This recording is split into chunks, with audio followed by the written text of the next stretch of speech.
بسم اللہ الرحمن الرحیم۔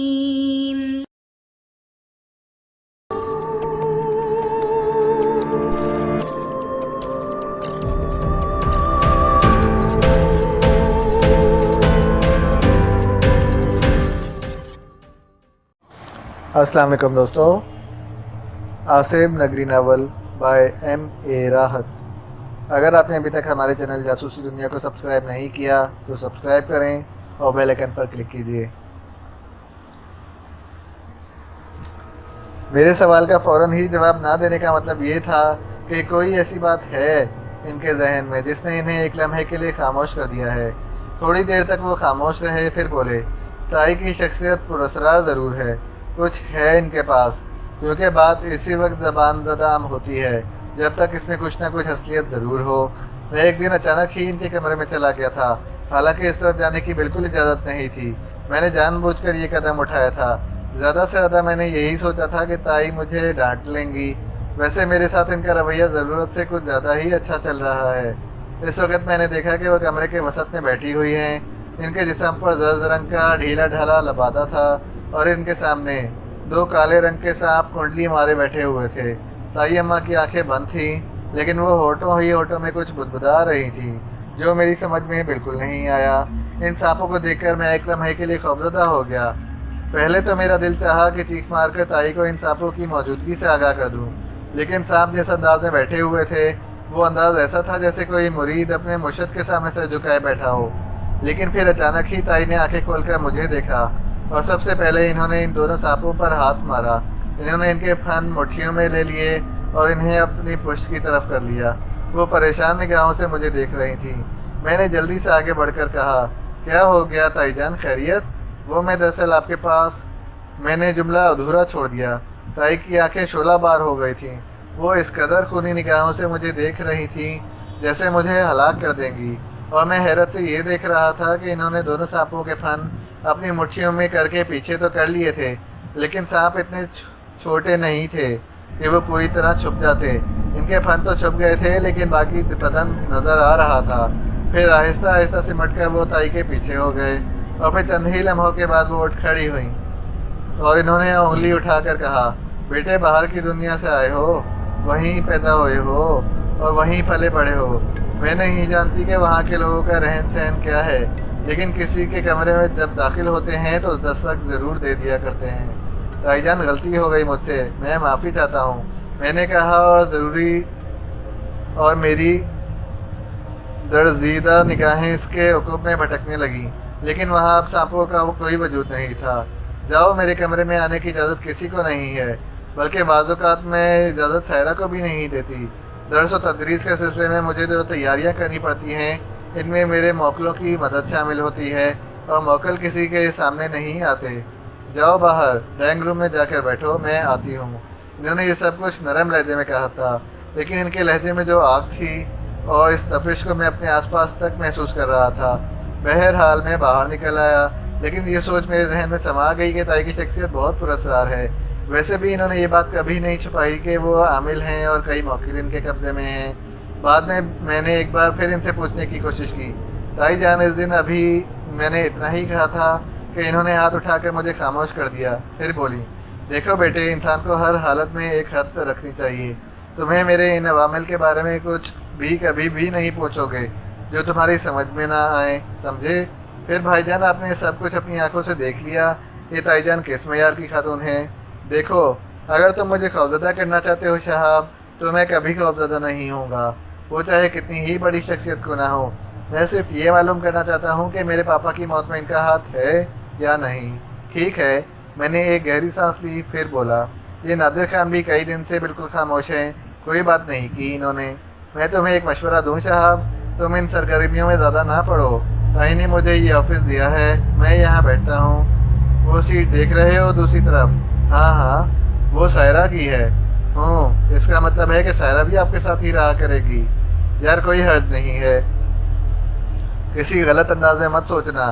تھوڑے دن کا موقع دے کر مجھے اس آفس میں بھی لعنت بھیج دوں گا۔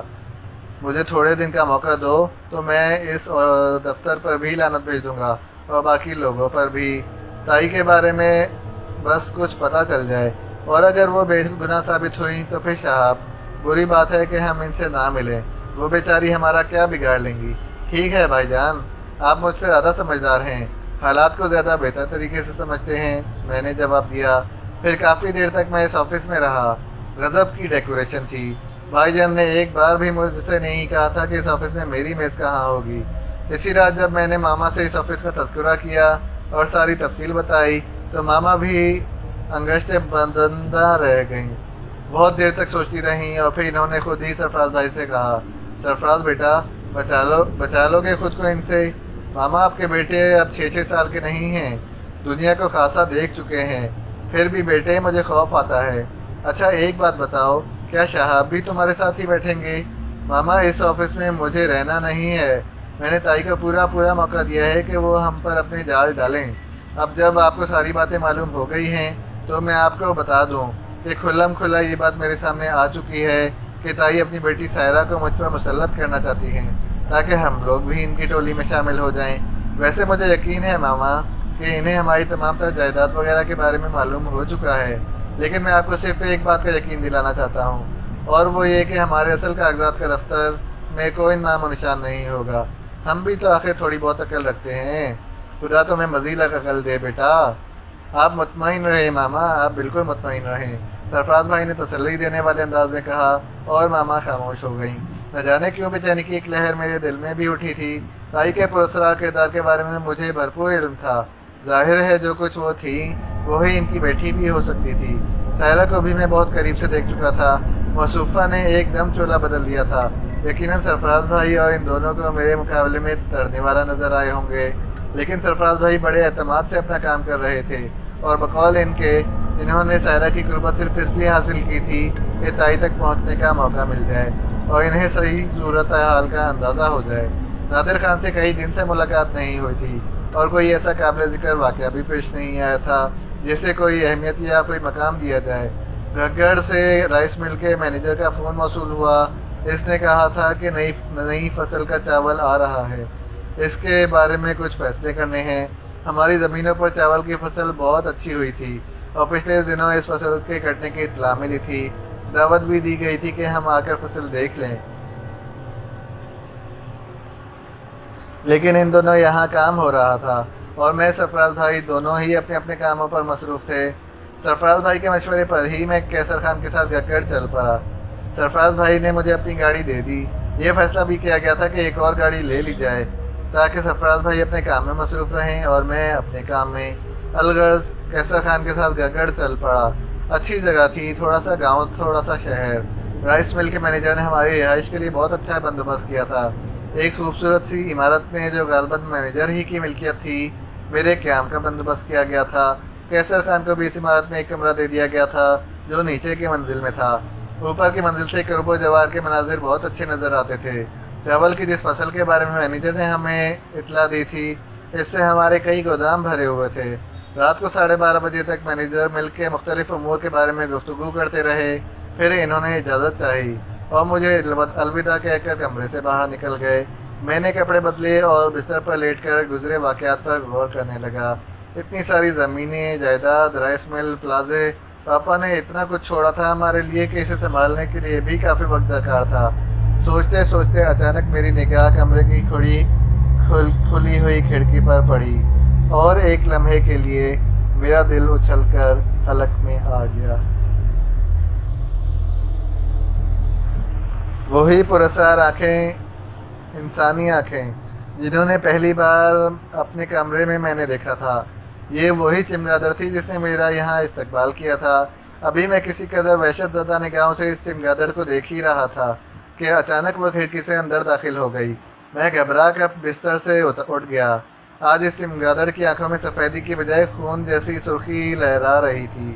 میرے اٹھتے ہی اس نے مجھ پر حملہ کیا، اور اگر میں جلدی سے اپنا چہرہ چھپا کر جھک نہ جاتا تو اس کے خونی پنجے میرے چہرے کو ادھیڑ کر رکھ دیتے۔ اس نے میرے سر پر حملہ کیا تھا۔ حالانکہ میرے بال اچھے خاصے گھنے تھے، لیکن پھر بھی اس کے خونخوار لمبے ناخن میرے سر میں جلن پیدا کرتے ہوئے گزر گئے۔ وہ پروں کو پھڑپھڑاتی آگے بڑھ گئی، لیکن دیوار سے ٹکرانے کی بجائے وہ بڑی پھرتی سے واپس پلٹی، اور ایک بار پھر اس نے غوطہ لگا کر مجھ پر حملہ کیا۔ اس بار پھر اس نے غوطہ لگا کر مجھ پر حملہ کیا۔ اس بار میرے نائٹ سوٹ کی آستین شانے کے پاس سے ادھڑ گئی تھی اور اس کے نیچے گوشت پر بھی پنجوں کے نشانات بڑھ گئے تھے۔ میرے حلق سے ایک چیخ سی نکلی اور میں بستر پر لوٹ کر نیچے آ رہا۔ خون خوار چمگادڑ مسلسل مجھ پر حملے کر رہی تھی۔ وہ بالکل زمین کے قریب آ کر اوپر اٹھتی، یوں لگتا تھا جیسے وہ مجھے ادھیڑ کر رکھ دینا چاہتی ہو۔ میری وحشت زدہ نگاہیں کسی ایسے شے کو تلاش کر رہی تھیں جس سے مجھے اس چمگادڑ سے نمٹنے کا موقع مل جائے۔ اور تو کوئی چیز نظر نہ آئی، لیکن دیوار پر ایک آرائشی تلوار نصب تھی۔ اس کے قریب ہی ایک ڈھال بھی تھی۔ ہر چند یہ کہ یہ چیزیں ڈیکوریشن کی ہوا کرتی ہیں، لیکن تلوار بہرحال تانبے یا اسٹیل کی تھی۔ میں نے چمگادڑ کے اس حملے کو بھی خالی جانے دیا جو اس نے غوطہ لگا کر مجھ پر کیا تھا، اور اس کے بعد میں نے پھرتی سے اپنی جگہ سے اٹھ کر وہ تلوار کھینچ لی۔ اچھی خاصی تیز دھار اور مضبوط تلوار تھی۔ چمگادڑ کو شاید میرے اس عمل کا اندازہ نہیں ہو سکا تھا۔ چنانچہ ایک بار پھر وہ مجھ پر جھپٹی۔ میں نے تلوار گھمائی، لیکن چمگادڑ کی بدقسمتی تھی کہ وہ تلوار کی دھار پر آ گئی۔ تلوار اسی گردن پر پڑی اور میں نے ایک تیز آواز سنی۔ اس کے ساتھ ہی چمگادڑ کی گردن دور جا گری تھی۔ میں سہمے ہوئے انداز میں دیوار سے لگ گیا۔ چمگادڑ کا خون اگلتا ہوا دھڑ نیچے گر پڑا تھا اور اس کی گردن ادھر ادھر کلابازیاں کھاتی پھر رہی تھی۔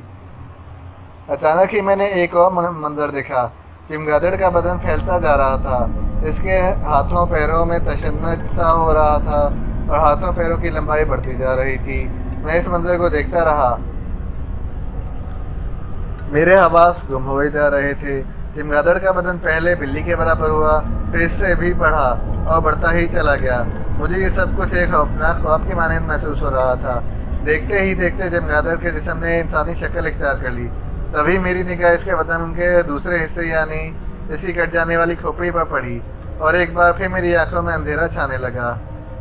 یہ کھوپڑی بھی بڑی ہو گئی تھی اور وہ بھی انسانی شکل اختیار کر گئی تھی۔ الجھے ہوئے بدنما مگر اور مکروا چہرہ اور بدنما بال تھے، اور پھر اسے پہچاننے میں مجھے کوئی دقت نہ ہوئی۔ یہ گورنی تھی۔ گورنی اپنی اصل شکل اختیار کر چکی تھی۔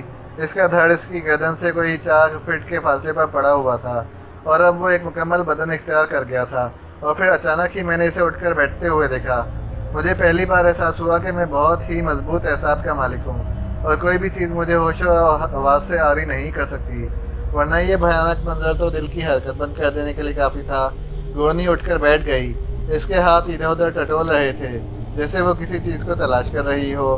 گردن تو اس کے شانوں پر ہی تھی، لیکن پھر وہ آہستہ آہستہ کھسکنے لگی۔ میرے اندر اتنی ہمت نہیں تھی کہ میں اپنے بدن کو جنبش بھی دے سکتا۔ گورنی کو شاید یہ اندازہ تھا کہ اس کی کھوپڑی کہاں پڑی ہوئی ہے۔ وہ آگے بڑھی اور اس نے اپنی کھوپڑی اٹھائی اور اسے اپنے کاندھے پر عین اس جگہ رکھ لیا جہاں سے وہ کٹی تھی۔ ایسا کرنے کے بعد وہ کچھ دیر جھومتی رہی اور پھر دوبارہ زمین پر دراز ہو گئی۔ میری وحشت عروج پر تھی۔ میں پاگلوں کی طرح آنکھیں اور منہ کھولے گورنی کو دیکھ رہا تھا اور سوچ رہا تھا کہ اس کی بدن کی نئی جنبش کیا ہوتی ہے۔ کوئی 2 یا 3 منٹ کے بعد اس پر نگاہیں جمائے رہا، لیکن اس کے جسم میں کوئی جنبش نہیں ہوئی۔ مجھے یوں محسوس ہوا کہ جیسے اس کے بدن میں سانسوں کی آمد و رفت بھی نہیں ہے۔ گورنی کا تعلق ایک پراسرار مخلوق سے تھا۔ یہ مخلوق کس طرح سانس لیتی ہے، کیا عمل کرتی ہے، مجھے کچھ معلوم نہیں تھا۔ چنانچہ میں خاموش کھڑا اسے دیکھتا رہا۔ پھر مجھے یہ احساس ہوا جیسے اس کے اندر زندگی کی رمق باقی نہیں رہی ہے۔ میرے اندر ایک شناخت سا ہوا، اگر وہ مر گئی ہے تو اب کیا ہوگا؟ ویسے جس طرح اس کی گردن کٹ کر دور جا کر پڑی تھی، اس کے بعد کسی زیرو کے اندر زندگی کا سوال ہی پیدا نہیں ہوتا۔ لیکن گورنی کیا چیز تھی، اس کا مجھے علم نہیں تھا۔ وہ گردن کٹنے کے باوجود اپنی کٹی ہوئی گردن کو اپنے شانوں پر جمانے میں کامیاب ہو گئی تھی۔ ایسی کسی مخلوق کے بارے میں کیا کہا جا سکتا تھا کہ وہ زندہ ہے یا نہیں؟ پھر بھی میں ہمت کر کے آگے بڑھا اور گھٹنوں کے بل اس کے نزدیک بیٹھ گیا۔